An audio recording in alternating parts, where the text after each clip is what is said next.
busuk. Ini menunjukkan apa? Mereka nggak puas. Bahkan ayat yang ke-27 sudah diingatkan hari ke-7 tidak boleh milih, tidak boleh keluar dan tidak boleh ambil. Tetapi diam-diam ada yang keluar dan mereka ambil. Betul?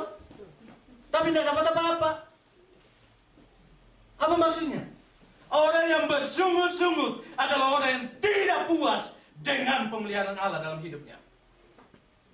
Sehingga mau ambil dan ambil. Tapi saya mau katakan, cukup sebenarnya itu ada di dalam diri kita. Tapi kenapa kita tidak puas? Oleh karena kita berpikir bahwa apa yang saya punya, saya butuhkan lebih daripada apa yang saya sudah miliki. Jadi keinginan saya lebih daripada yang sudah Tuhan kasih. Sehingga masalahnya bukan karena kekurangan, tapi masalahnya keinginan kita melampaui apa yang sudah Tuhan kasih. Maka dengan demikian kita merasa tidak cukup. Padahal di sini membuktikan bahwa bangsa ini adalah bangsa yang harus malu di hadapan Tuhan. Karena Tuhan sudah kasih makan, tetapi mereka tidak taat kepada Tuhan. Bahkan mereka ingin lebih. Dan ketika lebih ketahuan kerakusan mereka. Saudaraku, jika saudara bersungut-sungut dalam hidupnya, itu menunjukkan bahwa saudara tidak puas. Tapi pertanyaan saya, apakah Tuhan tidak memberikan cukup di dalam hidupmu? Saya percaya cukup. Hanya karena keinginanmu melampaui kebutuhanmu, maka engkau merasa tidak cukup di dalam hidupmu. Kalau bicara cukup, sebenarnya nggak ada standar namanya cukup. Betul? Ada seorang yang waktu saya di Tokyo, ada seorang pemuda tinggal sama saya dan dia katakan begini, Pak Pendeta, kalau saya sudah dapat 200 juta, saya akan kembali dan saya menikah. Saya bilang, puji Tuhan, kamu sekarang dapat berapa? Hampir cukup. Saya bilang, bagus. Planning yang baik. Kita berdoa. Suatu ketika saya teringat dengan apa yang dia bilang. Kami persiapan pagi, habis itu saya bilang, gimana? Sudah kumpul berapa? Dia tidak bisa ngomong. Karena saya tahu ketika ada seorang majelis pulang, dia titip lewat situ. Dan majelis itu pulang, kembali ke Jepang, dia ngomong di saya salut dari anak itu. Dia bisa nabung di Indonesia, sekian juta, 200 juta. Saya tahu itu. Saya bilang gimana? Sudah berapa? Sudah berapa?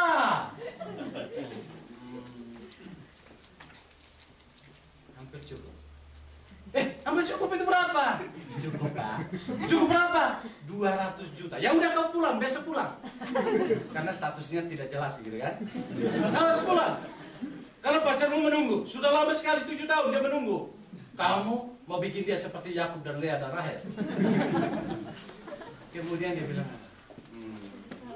kalau Tuhan memberkati saya,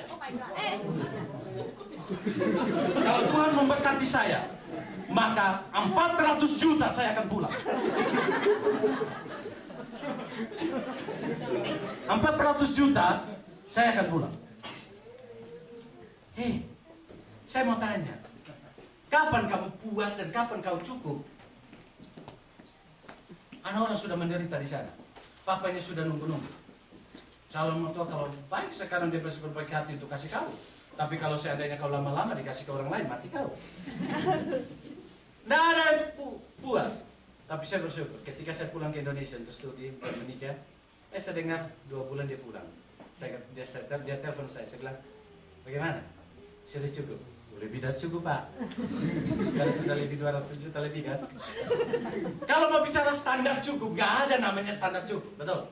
Karena mau sampai nggak habis-habis. Maka saya mau katakan, sebenarnya ketika orang merasa bersyukur kepada Tuhan, itulah cukup. Kalau dia tidak bersyukur kepada Tuhan, dia tidak akan merasa cukup di dalam hidupnya. Nah, kenapa mereka ambil lebih? Tuhan sudah bilang jangan ambil lebih, tapi ambil lebih, dan akhirnya berkat itu jadi bau dan lain sebagainya. Saya mau katakan, ketika engkau mau, kadang berkat itu bukan menjadi berkat buat kamu, tapi berkat itu bisa menjadi momok dalam hidup. Saya ulangi kalimat ini. Tidak ada seorang manusia pun yang akan puas dengan hidupnya. Tetapi ketika dia mengejar, dan dia tidak menempatkan ucapan syukur sebagai prioritas utama dalam hidupnya, berkat itu akan menjadi momok di dalam hidupnya. Kita melihat di sini, mereka ambil lebih. Besok itu jadi apa? Busuk. Jadi ulang. Yang sebenarnya awalnya itu adalah pemberian Tuhan. Saudara mengerti ini? Maka ketika saudara menerima semua berkat Tuhan, saudara mendahului dengan ucapan syukur, maka berkat itu menjadi berkat di dalam hidupmu. Itu cukup buat kamu. Tetapi ketika engkau tidak cukup cari terus, maka saudara ingat, itu bisa menjadi momok di dalam hidupmu. Maka jangan engkau bersungut-sungut di dalam hidupmu. Apapun yang Tuhan kasih, bersyukur untuk kita. Benar? Bersyukur, cari lebih. Yang lucunya lagi, yang cari lebih adalah dia sudah kerja di sini 1.100, 1.200. Dengar di sana 1.300. Belum jelas pasti dia sudah lari ke sana. Tinggalin yang ini. Ke sana ternyata gigi jari.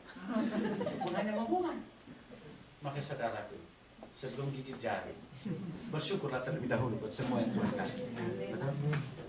Bersyukur banget. Ada yang berdoa begini, Tuhan, kalau memang yang datang ke saya itu sesuku dengan saya, itulah dia. Ternyata datang sesuku, dia bilang, ternyata bukan standar saya. Saya rela doa saya, katanya. Aduh, ini payah ini. Kapan lakunya ini? Bersyukur untuk itu. Ketika engkau melihat suamimu, bersyukur buat dia. Ketika engkau melihat istrimu, bersyukur buat dia. Karena itulah yang terbaik yang Tuhan kasih buat kita, betul? Lihat anakmu, bersyukur buat itu.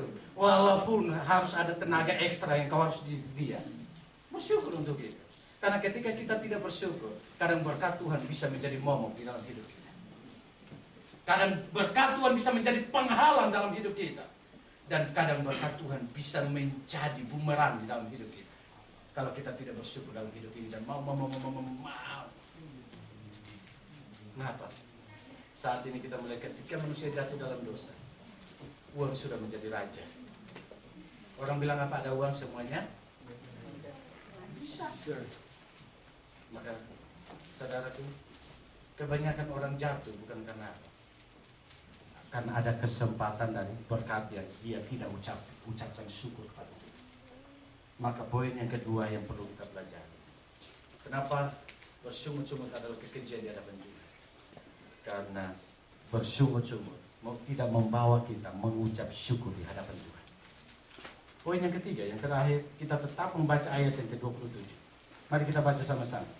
Tetapi ketika pada hari yang ke-7 ada dari bangsa itu yang keluar memungutnya, tidaklah mereka mendapatkannya. Nah, saudara, kalau kita baca dari ayat sebelumnya, di situ ada kalimat yang diungkapkan oleh Musa, bahwa sudah 6 hari Tuhan kasih kalian makan barang itu. Mana itu? Kenapa hari ke-7 Tuhan larang jangan keluar mencari barang itu? Tapi ada juga yang keluar untuk mencari barang itu. Melihat ini, orang yang bersungut-sungut adalah orang yang tidak taat kepada perintah Tuhan. Nah, di sini kita melihat Tuhan bilang hari ke-7 jangan cari apa-apa, kuduskan hari itu. Kuduskan hari itu. Karena hari itu sudah ditetapkan menjadi hari yang kudus bagi Tuhan. Tetapi ada yang keluar bekerja. Ada yang katakan, tapi kalau saya nggak bekerja, Pak, saya dikubit. Betul kan? Itu konsekuensi. Tapi itu juga konsekuensi iman kamu.